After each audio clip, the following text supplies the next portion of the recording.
Buckshot Roulette is basically what would happen if somebody made a game specifically for me. I love it. It's great. It deals a lot with statistics, which is what my college degree is in. It lets me exercise my hubris while gambling with no adverse side effects.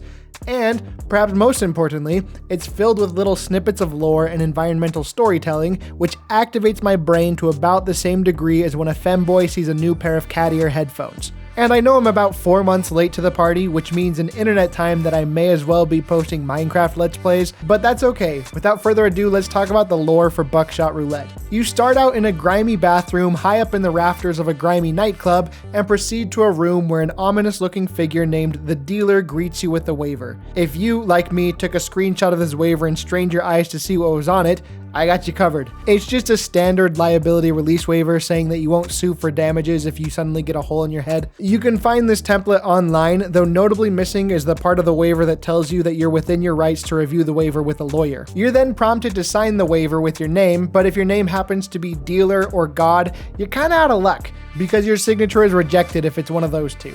Dealer is obvious because that's the name of the guy across the table from you, but in a moment we'll understand why God is unavailable.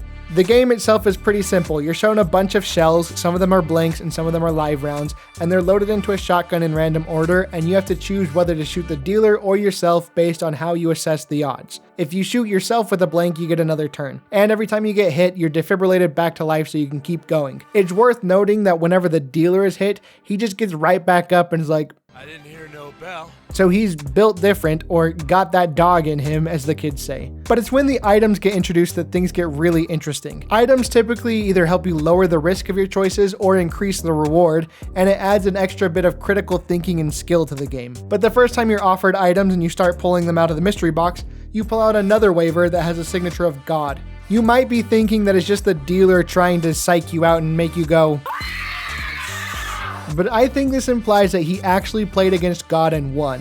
This is further supported by what happens if you're in your final round against the dealer and lose. When that happens, you get sent to the pearly gates of heaven, but everything is all corrupted looking and abandoned, as if God isn't there anymore. So yeah, in Buckshot Roulette, God is dead and the dealer killed him. We also need to talk about the dealer's anatomy, which is a sentence that sounds way more perverted than what I meant. Bro is just a floating head and two hands, like Andros from Star Fox 64. And if you think, oh, that's probably just a stylistic choice from the developer, I'm not too sure about that, because first of all, there's just a random dude in the rafters with a pretty normal looking body at the beginning of the game.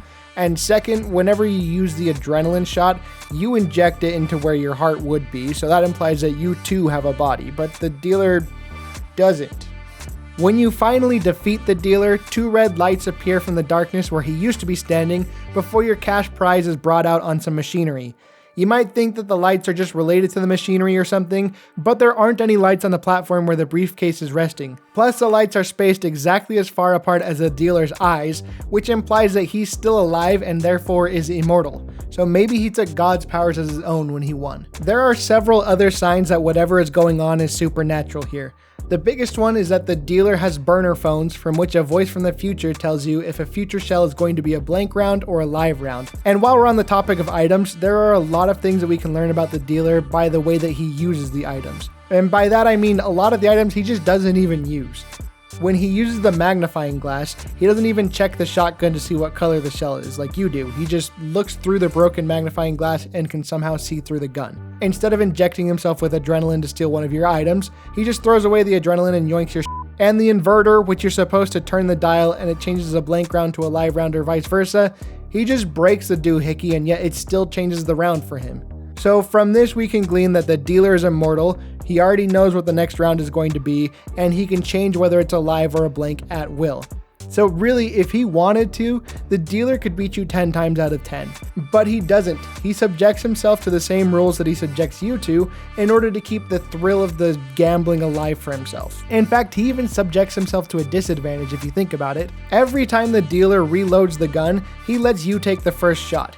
Even if you just barely rallied against him and took 3 turns in a row to empty the gun, the first turn of a reloaded gun is always going to be yours. That means that if you play the most logical way possible, you will win more times than you lose in Buckshot Roulette. It's also worth noting that sometimes the dealer will just straight up accidentally shoot himself.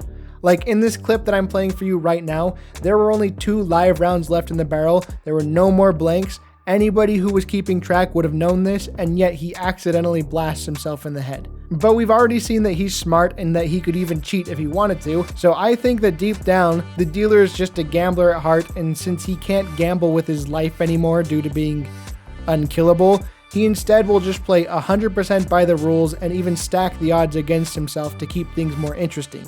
He really is just a fascinating, honorable villain. But despite all of that, it's not like the dealer's Santa Claus trying to spread joy and get you rich. He's not a good guy at heart that's letting you win but making you work for it first. At the end of the day, the dealer still wants you dead. He just wants it to be interesting for himself, since it's probably difficult to keep life interesting when you've already killed God. You can see that as he takes damage, he gets frustrated, so he doesn't like losing. He just has a lot of money and is probably bored, and so uses it to try to play these games and find victims. He really is just a fascinating, honorable, interesting villain. Like I said before, Buckshot Roulette scratched all the right itches for me.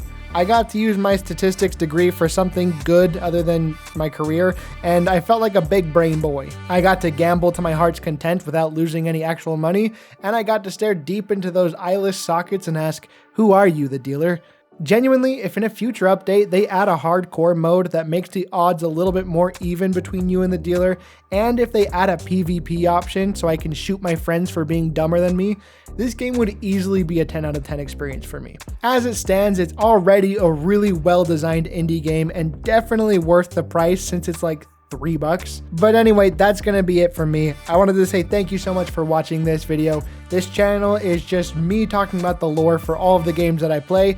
If there's any games with cool lore that you think I should look into, let me know in the comments. Also, shout out to all of my patrons. They get to see my videos early. Their names are Brotac, Marsh, Fake Milk, Sinner, and Ari. If you head over there, you can see all the details and perks. But I'll catch you guys later. I hope you have a great day.